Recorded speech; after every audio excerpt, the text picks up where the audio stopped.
नमस्कार, राधे राधे, जय श्री कृष्णा। आप सभी का जीके राइसिंग जोड़ यूट्यूब चैनल पर हार्दिक स्वागत और अभिनंदन। हम पढ़ रहे हैं हिंदी, और हिंदी में हमारे कल की क्लास में हमने क्या पढ़े थे? आपके व्यंजन पढ़े थे। व्यंजनों को आपने अच्छी तरह से समझ लिया होगा।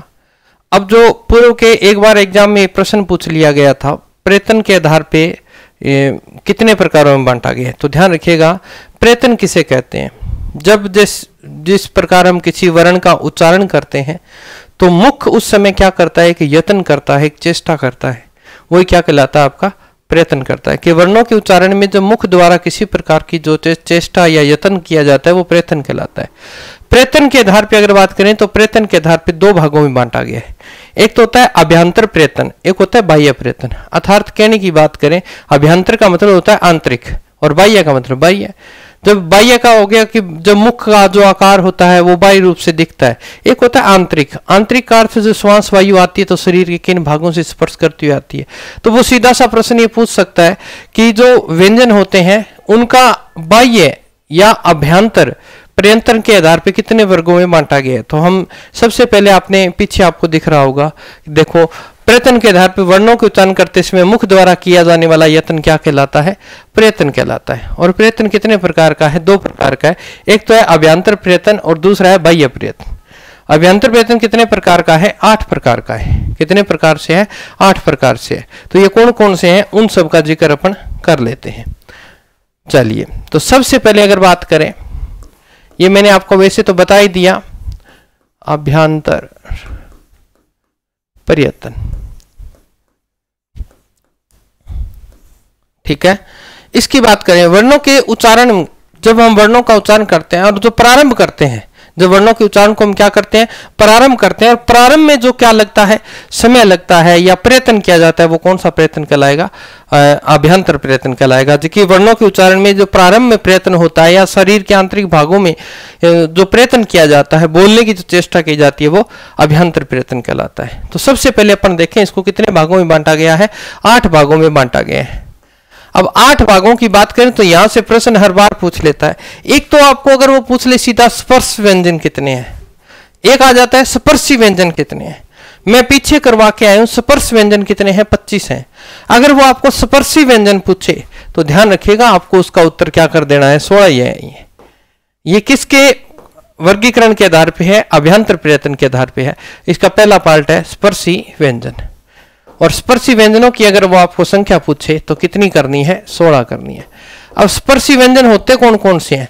जब मैंने कल भी बताया था कि उच्चारण करते समय जब हमारी श्वास वायु मुख के किसी न किसी भाग को क्या करती है? पूर्ण रूप से स्पर्श करके बाहर निकलती है, वो क्या कहलाएंगे? स्पर्शी व्यंजन कहलाएंगे। तो ये बात आपको ध्यान रखनी है। अब मैंने ये, आप कंफ्यूज मत होना कि स्पर्श व्यंजन तो गुरुजी आपने 25 बताए थे कल, बिल्कुल बताए थे, परंतु अगर वो स्पर्शी व्यंजन की बात करें, स्पर्श व्यंजन तो 25 है, परंतु स्पर्शी व्यंजन कितने हैं? 16 ही हैं, जो पूर्ण रूप से किसी न किसी भाग को क्या करते हैं? टच करते हैं। तो यहाँ कौन कौन से हैं वो अपन देख लेते हैं, ठीक है। अब देखो, यहाँ स्पर्शी व्यंजन क आ जाएगा, ख, ग और घ। फिर च वाली लाइन छोड़ देना, ट, ठ, ड और ढ।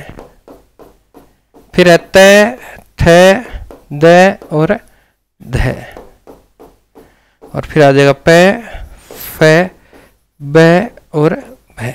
कितने हो गए? 16 हो गए। 4 4 8 4 16। तो ये इनकी संख्या 16 है। इन बात का आप ध्यान रखें कि इनके उच्चारण करते समय जो हमारी श्वास वायु होती है वो मुख के किसी न किसी भाग को क्या करती हुई, अवरुद्ध करती हुई बाहर निकलती है, किसी न किसी भाग को स्पर्श करती हुई बाहर निकलती है, जो पूर्ण रूप से होती है।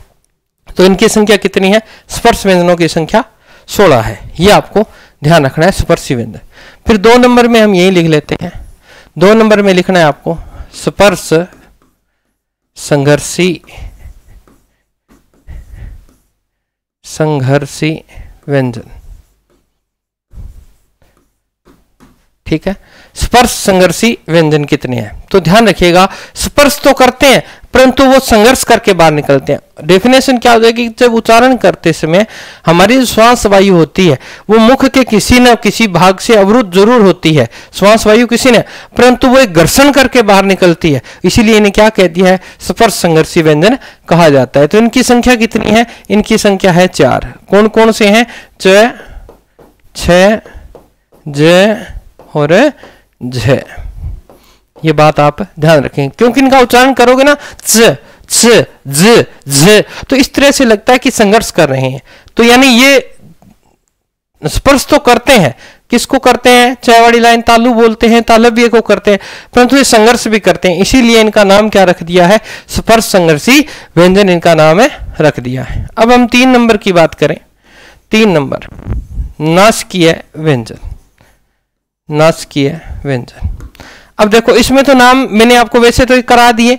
नासकीय व्यंजन का अर्थ क्या है? ऐसे उच्चारण जिनके उच्चारण करते समय श्वास वायु नाक से बाहर निकलती है, यानी नाक का प्रयोग किया जाता है जब बोलते हैं। तो कौन से? वही पंचम वर्ण है अपने, कौन कौन से जो मैंने आपको पहले करवाए थे। तो कौन कौन से हैं? प्रत्येक लाइन का अंतिम अड़े, ठीक है, ये उणे न मैं, ये नाक से बोले जाते हैं। तो इनकी संख्या कितनी है? 5 है, ठीक है बेटा। ये आगे 4 नंबर की बात अपन कर लेते हैं। 4 नंबर बात कर लेते हैं उत्क्षिप्त व्यंजन। कौन से? उत्क्षिप्त व्यंजन। उत्क्षिप्त। अब उत्क्षिप्त शब्द का क्या अर्थ है? उत्क्षिप्त का अर्थ होता है फेंका हुआ। उत्क्षिप्त शब्द का अर्थ क्या होता है? फेंका हुआ। इसका दूसरा नाम एक बार पूछा था, ताड़न जात। क्या पूछ लिया था? ताड़न जात व्यंजन कौन से हैं, ठीक है, या इसे हम द्विगुणी भी बोल सकते हैं, ठीक है, द्विगुणी व्यंजन। तो ये तो इनके नाम है। उत्क्षिप्त का अर्थ होता है फेंका हुआ, यानी ऐसे वर्ण जिनका उच्चारण करते समय ऐसा लगे कि इन्हें एक झटके से बाहर फेंक दिया गया है, तो वो व्यंजन कौन से हैं? उत्क्षिप्त व्यंजन है। तो उत्क्षिप्त व्यंजन कितने हैं? मैंने बताया था आपको, 2 ही हैं। कौन कौन से हैं? ड और ढ। क्यों? क्योंकि इनके नीचे क्या लगता है? ये नुक्ता लगता है। ये बिंदी जो होती है क्या लगती है? नुक्ता बोला जाता है। और नुक्ते का अर्थ क्या होता है? इस पर बल दिया जाता है, इससे कभी भी क्या प्रारंभ नहीं होता वाक्य, इन दोनों से प्रारंभ नहीं होता। जैसे हनुमान ग ढ ढ, ढ के नीचे जोर देना होता है, गढ़, इस तरह से। तो ये जब यहां लग जाता है उसका अर्थ होता है कि इस पर आपको क्या देना है? बल देना है। तो 4 प्रकार हमने पढ़ लिए इसमें। स्पर्शी व्यंजन 16 है, स्पर्श संघर्षी व्यंजन 4 है, नासकीय व्यंजन 5 है, उत्क्षिप्त व्यंजन 2 है। अब अपन आगे बात करेंगे। 4 प्रकार हमने पढ़ लिए हैं, नासकीय व्यंजन पढ़ लिया, उत्क्षिप्त पढ़ लिया। अब उसके बाद की बात करें, 5 नंबर की बात करूं तो 5 नंबर में आपने ध्यान रखना है, इसका नाम है लुंठित, या इसे हम बोल सकते हैं परकंपित व्यंजन। परकंपित व्यंजन। अब देखो, लुंठित या परकंपित व्यंजन। परकंपित का अर्थ होता है कि इनके उच्चारण करते समय जो हमारी जीवा होती है वो क्या करती है? कंपन करती है, वाइब्रेशन होता है जब इसको बोला जाता है। लगातार अगर इसका प्रयोग किया जाए, बोला जाए, तो जीभ जो होती है वो वाइब्रेट होने लग जाती है। तो ऐसा कौन सा है? तो एक ही है, ध्यान रखिएगा, कौन सा है? र है। क्योंकि र को आप बोल के देखो, र र र, तो जीभ में क्या आता है? कंपन पैदा होता है, इसीलिए इसे परकंपित कह दिया है, लुंठित कह दिया है। तो ये बात आप ध्यान रखेंगे। 6ठे की बात करें, इसको बोला जाता है संघर्षहीन। संघर्षहीन, ठीक है, संघर्षहीन व्यंजन। संघर्षहीन व्यंजन, या अगर मैं इसका दूसरा नाम देना चाहूं तो इसे हम बोल सकते हैं अर्ध स्वर। अब ये कितने हैं? ये भी आपको पता है, मैंने करवाए हैं। ये 2 ही हैं, य और वह। क्योंकि यह के लिए हम किसकी अर्ध स्वर, इसलिए कि यह की आवाज हम ई की तरह और वह को ऊ की तरह, इनके अंदर क्या है? अंतस्थ व्यंजन है ये, परंतु इन्हें क्या बोल दिया? संघर्षहीन व्यंजन। इनमें कोई संघर्ष नहीं होता। तब मैंने कहा था ना, तो इनका उच्चारण व्यंजनों की तरह होता है और न इनका उच्चारण स्वरों की तरह होता है, क्योंकि इसमें व्यंजन भी है और स्वर भी है, दोनों ही चीजें। देखो, स्वर तो ये रहे, व्यंजन ये रहे, इसलिए इन्हें अंतस्थ वाली लाइन में दिया था हमने, अंतस्थ व्यंजन, इसलिए इनका नाम क्या है? संघर्षहीन व्यंजन। तो ये बात आप ध्यान रखेंगे। नंबर 7, नंबर 7 का है पार्श्विक व्यंजन। कौन सा है? पार्श्विक व्यंजन। अब देखो, पार्श्विक का अर्थ होता है बगल से। क्या अर्थ होता है? बगल या पास से। कहते ना, तू मेरे अगल बगल, बगल से, तू मेरे अगल बगल है, मैं तेरे अगल बगल हूं, वो तो इन्हें बिल्कुल पास से। अब ये पार्श्विक व्यंजन का अर्थ है कि जब उच्चारण करते हैं तो श्वास वायु जो होती है, ये जो हमारे दोनों साइडों गिलाफ जिसे बोलते हैं, इनसे संघर्ष करके बाहर निकलती है, इनके पास से वायु बाहर निकलती है। तो ऐसा व्यंजन कौन सा है? जब इसका उच्चारण करें तो पार्श्विक जो व्यंजन होता है वो बिल्कुल जीभ के दोनों, जो जीभ है ना अपनी, इन दोनों साइडों से या दोनों बगलों से वायु बाहर निकलती है। तो ऐसा व्यंजन फिर एक ही है, कौन सा है बेटा? तो ध्यान रखिएगा, ल। कौन सा है? ल। तो ये बात आप ध्यान रखेंगे, याद रह जाएगा। पार्श्विक का अर्थ होता है बगल से, और पार्श्विक का अर्थ है जीभ के दोनों बगल से जब श्वास वायु बाहर निकलती है और जिस वर्ण का उच्चारण होता है वो कौन सा है? पार्श्विक व्यंजन। और पार्श्विक व्यंजन कौन सा है? ल है। इस बात का आप ध्यान रखेंगे। नेक्स्ट अपन बात करें, नेक्स्ट है आपका संघर्षी व्यंजन। संघर्षी व्यंजन, ठीक है, संघर्षी व्यंजन।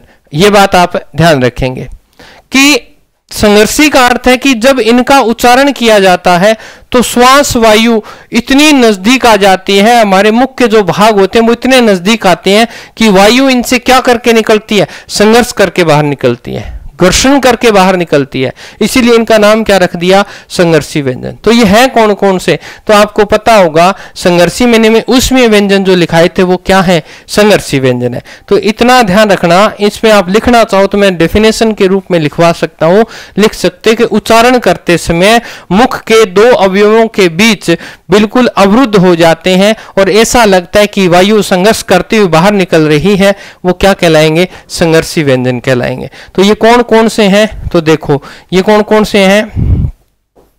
श्व, ठीक है, श और स, ठीक है ना, श श श, और इनका एक रह गया कौन सा? ह। ये लो। वैसे तो अगर बात करें तो जो अरबी फारसी वाले हैं ना, कौन कौन से? क, ख, ग, ज और फ, ये भी संघर्षी के अंतर्गत ही आते हैं, क्योंकि इनके नीचे क्या लग गया है? नुक्ता लग गया है, और जहां नुक्ता लग गया वो अरबी फारसी भाषा के आगत है। तो ये ध्यान रखेंगे, संघर्षी व्यंजन ये है। तो आपको इन बातों का ध्यान रखना है, याद रह जाएगी। तो ये 8 प्रकार आपसे याद रखना है। अभ्यंतर प्रयत्न के आधार पर व्यंजनों को 8 प्रकार से बांटा गया है। नेक्स्ट अपन बात करेंगे, तो दूसरा प्रकार अपने पास था बाह्य प्रयत्न। बाह्य प्रयत्न, अब इसके अंदर से प्रश्न बहुत बार पूछे जाते हैं। ये वही है, कोई श्वास वायु के आधार पे बता देगा, है ना, कोई कंपन के आधार पे बताएगा, तो वही है। ये बात आप ध्यान रखेंगे। तो बाह्य प्रयत्न यानी क्या अर्थ? वर्णों के उच्चारण करते समय जब हमारा मुख बाह्य प्रयत्न यानी बाहर से प्रयत्न करता है और ऐसा महसूस होता है कि हाँ हमारे अंदर शरीर से कोई श्वास वायु बाहर निकली है। अगर मैं कहना चाहूं तो वो तो था प्रथम प्रयत्न। बाह्य अभ्यंतर में क्या होता है? प्रथम प्रयत्न। इसे आप कह सकते हो अंत प्रयत्न, कि जब वर्ण उच्चारण करते हैं तो ये कौन सा प्रयत्न होता है? अंत प्रयत्न। ये अंत में प्रयत्न किया जाता है, मुख की जो चेष्टा होती है उसे क्या बोल दिया जाता है? बाह्य प्रयत्न बोला जाता है। तो इनके आधार पे अगर बात करें, आपको ये पूछ ले कि कितना है, तो सबसे पहले अपन पढ़ लेते हैं श्वास वायु के आधार पर। श्वास वायु के आधार पर, अब देखो श्वास वायु के आधार पर क्या बात कहना चाह रहा है ये, कि श्वास वायु जो होती है, आपका जो सांस होता है उस समय उसकी मात्रा कितनी है, या तो कम होगी या फिर ज्यादा होगी। तो इसी आधार पे इन्होंने श्वास वायु के आधार पे इनका क्या कर दिया? वर्गीकरण कर दिया। तो ये वर्गीकरण कितने प्रकार से किया गया है? ये 2 प्रकार से किया गया है। तो देखो श्वास निकलेंगे तो क्या बोल देंगे? श्वास को अल्प लिख देंगे और आगे लिख देंगे प्राण, ठीक है। और दूसरा अगर ज्यादा निकलेगा तो क्या लिख देंगे? महाप्राण। तो आपको पूछ सकता है श्वास वायु के आधार पे प्रयत्न, बाह्य प्रयत्न के आधार पे अगर पूछे तो कितने प्रकार से हैं? तो देखो 2 है, अल्प प्राण और महाप्राण। ये बात आपको ध्यान रखनी है। अल्प प्राण का अर्थ है, अल्प प्राण में श्वास जहां बोलने में श्वास वायु कम बाहर निकले, और महा का अर्थ है जहां बोलने में श्वास वायु ज्यादा बाहर निकले। तो ये बात आप ध्यान रखेंगे। अब अल्प प्राण देखो, अब यहां आपको ध्यान रखना है कि बोलने में श्वास वायु क्या निकल रही है? कम निकल रही है। हो सकता है वो आपसे सीधा प्रश्न पूछ ले कि अल्प प्राण, वैसे आज तक नहीं पूछा है, अल्प प्राण में से ये पूछता है कि निम्न में से कौन सा अल्प प्राण नहीं है, ये पूछेगा। तो आपको इसका एक फॉर्मूला बता देते हैं। अगर आपको ये पूछ ही ले कि ये कितने हैं, तो इनकी संख्या अगर आप नोट करना चाहो तो लिख सकते हो 30 है। फिर महाप्राण कितने बच गए, टोटल 44 है, तो ये 14 ही है। ये कितने हैं, 14 है। अब है कौन कौन से, ट्रिक से याद रखना। ए अपनी लाइन में कौन सा आता है, तो यहां लिख लेंगे सभी वर्गों। अब सभी वर्ग कितने हैं, हिंदी में 5 ही वर्ग हैं, कै वर्ग, चै वर्ग, टै वर्ग, तै वर्ग और पै वर्ग, ये 5 वर्ग हैं। तो सभी वर्गों के, अब देखो ये अपनी लाइन में सबसे पहले आता है, तो प्रथम, कोई दिक्कत नहीं है, प्रथम। ये कितने नंबर पे आता है, ये ल 3 नंबर पे आता है, तो प्रथम, तीसरा, ठीक है। और ये पै कौन सी लाइन है, पै 5वीं लाइन है, तो प्रथम, तीसरा, सॉरी मैं प्रथम, पहला, तीसरा, 5वां ऐसे लिखना था, संस्कृत का वर्ड यूज हो गया। पहला, तीसरा, 5वां वर्ण क्या कहलाएंगे, अल्प प्राण होते हैं, अल्प प्राण होते हैं। अब आपको ट्रिक बता दी, ट्रिक से याद रह जाएगा आपके। ए अपनी लाइन का कौन सा है, पहला है, ल कौन सा है, तीसरा है, और पै कौन सी लाइन है, 5वीं लाइन है। तो ऐसे याद रह जाएगा, पहला, तीसरा, 5वां वर्ण जो होते हैं वो अल्प प्राण होते हैं। अब कैसे, देखो मैं सभी वर्गों की बात करूं तो देखो एक लाइन से समझा देता हूं, फिर आप समझ जाएंगे। क, ख, ग, घ, अड़, ये कै वर्ग है, ठीक है। तो इसका पहला कौन सा हो गया, क, फिर आगा तीसरा ये, और फिर 5वां। तो ये जो मैंने तीनों लिखे हैं ये क्या है, अल्प प्राण है। तो यहां इसी तरह च, छ, ज, झ और ये, इनका पहला कौन सा है, च, फिर तीसरा और फिर 5वां, ये सारे क्या है, अल्प प्राण है। फिर ट वाली लाइन देखो, ट, ठ, ड, ढ और अण, इनका फिर देखो पहला, तीसरा और 5वां, ये भी क्या है, अल्प प्राण है, आप लिख सकते हैं। और उसके बाद में रहेगी त, थ, द, ध और न। तो इनमें देखो पहला, तीसरा और 5वां, तो ये सब क्या है, अल्प प्राण है। और अंत वाली लाइन अपनी कौन सी है, प, फ, ब, भ और म, ये क्या है, प, ब और मैं, ये सब क्या है, अल्प प्राण है। तो ये कितने हो गए, देखो 3-3 है प्रत्येक लाइन में से, 15 तो ये हो गए कि नहीं हो गए, हो गए ना, 15 हो गए। अब इसी में लिखूं क्या, यहीं पे लिख देते हैं 15, चलो नेक्स्ट लिखते हैं 15, तो ये हो गए। फिर उसके बाद में देखो दूसरी नंबर इसी में लगा लेना, सभी स्वर, सभी स्वर। अब सभी स्वर कितने होते हैं, 11, ठीक है। सभी स्वर व, य, र, ल और व, ये कितने हो गए, अल्प प्राण है, अल्प प्राण है। कि स्वरों के उच्चारण में श्वास वायु कम लगती है, तो सभी स्वर हो गए 11 और ये ल हो गए कितने हो गए, 14, सॉरी 4 ये हो गए 11, 15 और 15 30 हो गए। मैंने कहा अल्प प्राण कितने होते हैं, 30 होते हैं। तो ये बात आप ध्यान रखेंगे। अब इसी के अंदर अपन दूसरा भाग पढ़ेंगे, महाप्राण। क्या पढ़ेंगे, महाप्राण।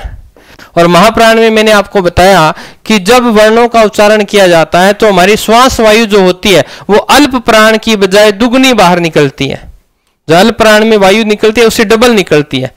अब डबल निकलेगी तो फिर समय भी दुगना लगेगा, इसीलिए इनको क्या बोल दिया है, महाप्राण। आप लिख सकते हैं उच्चारण में श्वास वायु की जो मात्रा है वो अल्प प्राण की बजाय दुगनी बाहर निकलती है, वो क्या कहलाएंगे, महाप्राण कहलाएंगे। अब महाप्राणों की संख्या कितनी है तो मैंने आपको बता के गया था, ये कितनी है, 14 है। अब कौन कौन सी है, पीछे बैक स्लाइड में चलते हैं। ये देखो जो ये बच गया, ख, घ, छ, झ, ट, ड, ढ, थ, ध और ये।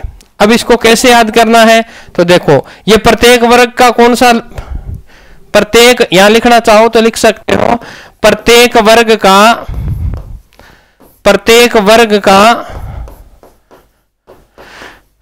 दूसरा व चौथा, प्रत्येक वर्ग का दूसरा व चौथा वर्ण चौथा वर्ण क्या होता है? महाप्राण होता है, महाप्राण होता है। अब देखो तो यहां कौन कौन से हो गए, यहां लिख लेते हैं। कै वाली लाइन में हो गया ख और घ, ये दूसरा चौथा हो गया। च वाली लाइन में हो गया छ ज और इसके बाद झ। ट वाली लाइन में हो जाएगा ट ठ ड ढ, ये लो। फिर त वाली लाइन में थ द ध, ये लो। और प वाली लाइन में है फ ब भ, ये लो। कितने हो गए ये? 2 4 6 8 10। और फिर क्या बच गया? ये रले वहां आई गए थे तो यहां चारों उसमें व्यंजन भी आ जाएंगे, श है। ये कितने हो गए? संख्या में 14 हो गए गुरुजी, ये लो। तो ये क्या है? महाप्राण है। ये क्या है? महाप्राण है। आप इनको अच्छी तरह से नोट कर लीजिएगा। तो आपको ट्रिक इसलिए बताइए कि आप सिर्फ अल्प प्राण याद करो, महाप्राण याद करने की जरूरत नहीं है। जो बच गए वो सारे किस में आ गए? महाप्राण में आ गए। तो ये बात आप ध्यान रखेंगे कि महाप्राण ध्वनियों में सिर्फ आपको अल्प प्राण याद करने के उपरांत सिर्फ आपको अल्प प्राण याद रखने, महाप्राण याद करने की आवश्यकता आपको कहीं नहीं पड़ेगी। ओके, चलिए, ये तो हमारा पहला वर्गीकरण था। अब हम दूसरा वर्गीकरण पढ़ रहे हैं, ख। यानी हम बात करें नाद। नाद किसको बोलते हैं? नाद कंपन को बोलते हैं। किसको बोलते हैं? कंपन को।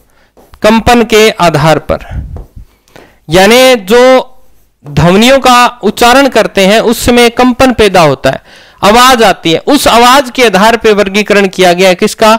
व्यंजनों का। तो ये कितने प्रकार के हो सकते हैं, कितने प्रकार से इनका वर्गीकरण किया गया, तो हम यहां देख लेते हैं। सबसे पहले हम बात करें अघोष व्यंजन। अघोष व्यंजन नंबर 1। और दूसरे को हम लिख सकते हैं घोष, लिख सकते हो आप सीधा, या आप इसके साथ स उपसर्ग लगाकर भी लिख सकते हो, स घोष व्यंजन। अब इसमें से भी आपको एक ही याद करना है। संख्या कितने है? 44 है। तो इसको एक ही याद कर लो। जैसे ये कितना लिख रहे हैं, ये ए लिख रहे हैं तो किसके जैसे लिख रहे हैं? इसकी तरह।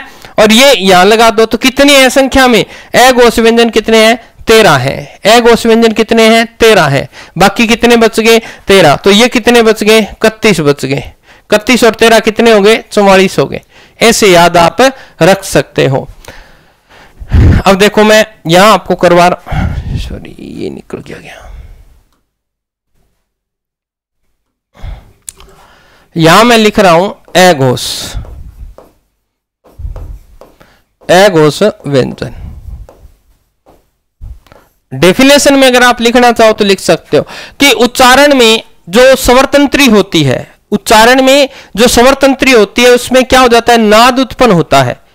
जब उसकी मात्रा कम होगी तो क्या कहलाएगा आपका? अघोष।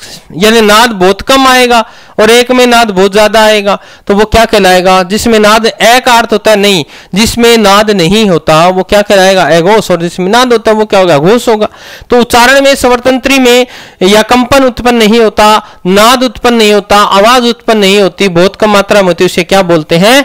अघोष व्यंजन बोलते हैं। ओके, अब आप इसमें क्या याद करना है? 13 है। तो कौन से हैं देख लेते हैं। ये देखो अपन ट्रिक से याद कर लेते हैं। ये अपनी लाइन का कौन सा है? पहला है। ये अपनी लाइन का कौन सा है? पहला है। अब देखो, ये देखो गह घड़ी। गह घड़ी का घड़ी जो होती है आपने देखी होगी, एक घड़ी के अंदर 12 घंटे ही होते हैं, परंतु एक दिन में कितने होते हैं? 24 होते हैं, परंतु घड़ी के अंदर 12 ही लिखे गए हैं, है ना? आधे लिखे गए हैं, मतलब ये 24 के 24 नहीं लिखे, आधे लिखे हैं। तो ये गह घड़ी है, ये अपने स्थान कौन से स्थान पे आती है? देखो क ख ग घ चौथे स्थान पे आती है। तो घड़ी में अगर आधे घंटे लिख रहे हैं तो हम भी इसको आधा कर देंगे। ये 4 है तो 4 का आधा कितना हो गया? 2। तो यानी इसका हो गया 2। यानी प्रत्येक वर्ग का पहला, दूसरा और ये देखो ये क्या है? स, अर्थात तीनों स इस श्रेणी में आएंगे।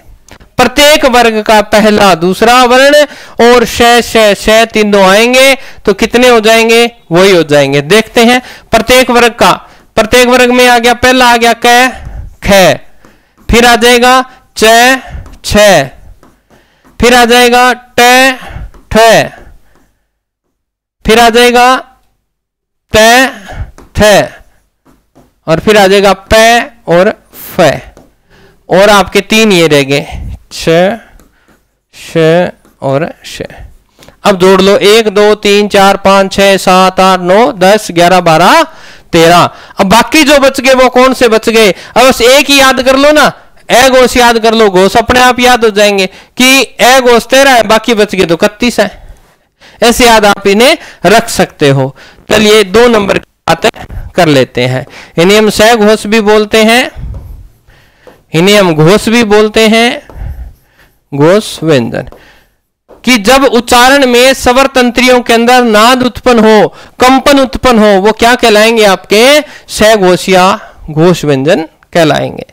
ये संख्या कितनी है इनकी? ये 13 है। 13 का उल्टा कितना होता है? 31 है। ये लो 31 है। अब है कौन कौन से, तो अपन यहां लिख लेते हैं। ये पहला दूसरा तो आ ही गया, तो आप लिख सकते हैं प्रत्येक वर्ग का तीसरा, चौथा, पांचवा, ठीक है। सभी स्वर यहां पे श है, ठीक है। व क्या होते हैं? महाप्राण होते हैं। और इसमें हमने लिखा नहीं तो यहां लिख सकते हो प्रत्येक वर्ग का पहला दूसरा वर्ण तथा तीनों क्या? श और श।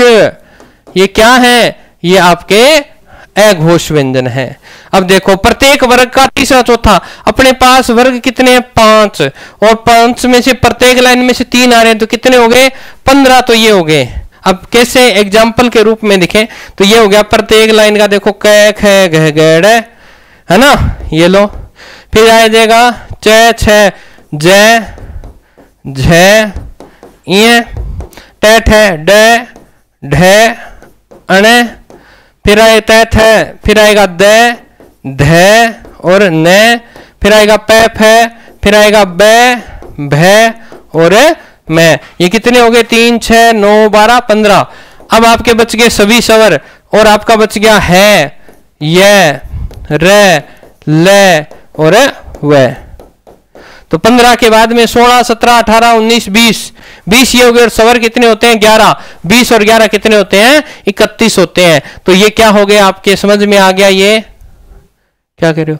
हाँ, तो समझ में आ गया होगा। तो ये हमने स्वरों का क्या कर लिया है? वर्गीकरण कर लिया है। अब एक प्रश्न एसआई में आया था, उसने ये प्रश्न पूछा था कि हिंदी मैंने आपको सारे करवा दिए ना, जो हिंदी शब्दकोश होता है, हिंदी शब्दकोश के क्रम, यानी हिंदी शब्दकोश जो टोटल होता है उसकी प्रारंभिक ध्वनि कौन सी है? तो ये एसआई में पूछा गया प्रश्न है, हिंदी शब्दकोश के क्रम की प्रारंभिक ध्वनि कौन सी है? प्रारंभिक ध्वनि कौन सी है? प्रारंभिक ध्वनि कौन सी है? तो आपने सोच लिया होगा क्लास देखते देखते कि कौन सी है। तो मैं इसका उत्तर आपको बता देता हूं। अगर आपने, चलो बता ही देते हैं, नस की है। क्योंकि जब हम स्वरों की गणना करते हैं, व्यंजनों की गणना करते हैं, तो सबसे पहले जहां अनुस्वार लगा होता है उसकी गणना की जाती है और अनुस्वार को हम नस के व्यंजनों के रूप में गिनते हैं। तो ये आज की क्लास थी जिसमें हमने स्वरों का वर्गीकरण किया है, ट्रिक से करवाया। अगर क्लास पसंद आए तो क्लास को शेयर कर दिया करो, ठीक है। और आज के लिए इतना ही, मिलेंगे नेक्स्ट क्लास में। तब तक स्वस्थ रहें, मस्त रहें। जय राजस्थान, जय भारत।